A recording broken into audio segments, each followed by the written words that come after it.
एक आदमी ने फावड़े से मिट्टी की एक बाल्टी भरी, फिर उतावला होकर उसे नदी में डुबोकर जोर जोर से हिलाने लगा। जैसे जैसे बेकार की गंदगी बहती गई, वो उत्साह से झुककर देखने लगा और उसकी आंखें चमक उठी। लोहे की बाल्टी में दो साफ साफ दिखने वाले सोने के दाने थे। अनिल, बुजुर्ग आदमी, ने अंदाजा लगाया कि दोनों मिलाकर कम से कम एक पूरा सोने का टुकड़ा बन सकते हैं, मगर उसने उन्हें उठाने के बजाय यूं ही बह जाने दिया और जोश से फिर से किनारे जाकर मिट्टी खोदने लगा। इस बार बाल्टी में से जब सारी गंदगी हटी तो कुछ भी नहीं निकला। जैसे कि कहते हैं, उम्मीद जितनी ज्यादा होती है नाकामी उतनी ही भारी लगती है। मगर अनिल ने हार नहीं मानी। वो जानता था कि किस्मत बदलने का मौका हर बार नहीं मिलता। उसने पहले वाले गड्ढे के पास एक निशान लगाया और फिर थोड़ी दूरी पर एक और जगह मिट्टी खोदी। इस बार उसे 4 सोने के दाने मिले, लेकिन वो लालच में नहीं आया, क्योंकि अब उसका शक सच साबित होने लगा था। यहाँ जरूर कोई बड़ी सोने की खान छुपी है। भले ही उसे सटीक जगह का अंदाजा न हो, लेकिन लगातार खुदाई करते करते उसने मोटे तौर पर लोकेशन समझ ली। अब जब वो अमीर बनने के बिल्कुल करीब था, थकावट के बावजूद उसके अंदर जैसे एनर्जी का तूफान उमड़ पड़ा। थोड़ी ही देर में जमीन में एक कब्रनुमा गड्ढा बन गया। उसके चारों तरफ की परछाइयां जैसे चुपचाप आने वाले खतरे का संकेत दे रही थी, पर अनिल को इस बात की भनक तक नहीं थी। वो लगातार मिट्टी निकालता जा रहा था। तभी गड्ढे में अचानक एक हल्की सुनहरी चमक नजर आई। उसने झट से उठाकर देखा, एक अंगूठे जितना बड़ा सोने का डला। ये अचानक मिली खुशी उसे और गहराई तक खुदाई करने की प्रेरणा देने लगी। जल्द ही उसे एक और बड़ा सोने का टुकड़ा मिला, इस बार काफी भारी। लेकिन किस्मत यही नहीं रुकी। उसे एक बड़ी चट्टान मिली, जिसे तोड़ते ही पता चला कि उसके अंदर एक सुनहरी खनिज नस फैली हुई थी, लगभग 1/3 हिस्सा सोने से भरा। अब तो अनिल की सांसें तेज हो गई। उसने उस नस के साथ गहराई में और खुदाई शुरू कर दी। बस ऊपरी मिट्टी हटाई थी कि सामने एक बड़ा चमकता हुआ सोने का पत्थर आ गया। आधी जिंदगी मेहनत करने के बाद आज उसे इसका असली फल मिल रहा था। वो खुशी से बच्चे की तरह मुस्कुराने लगा। मगर तभी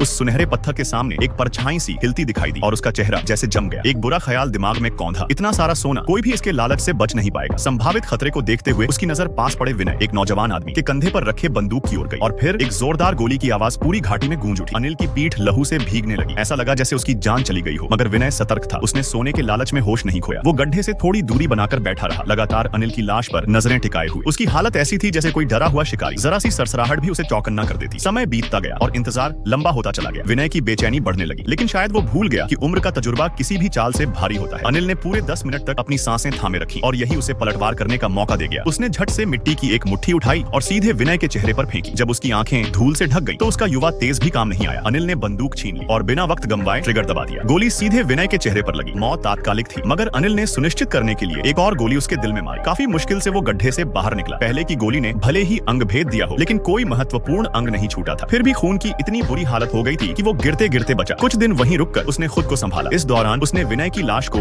उसी सोने की नस के नीचे दफना दिया। शायद अनजाने में उसकी लालच भरी इच्छा पूरी कर दी। अनिल जानता था, लालच ज्यादा हो तो इंसान खुद ही तबाह हो जाता है। इसलिए उसने सिर्फ 2 बोरे सोना अपनी खच्चर की पीठ पर लादा और जब थोड़ा स्वस्थ हुआ तो चैन से वहां से चला गया। उसे पता था कि ये जमीन जल्द ही इंसानों के लिए युद्ध का मैदान बन जाएगी, मगर अब उस लड़ाई का हिस्सा वो नहीं था।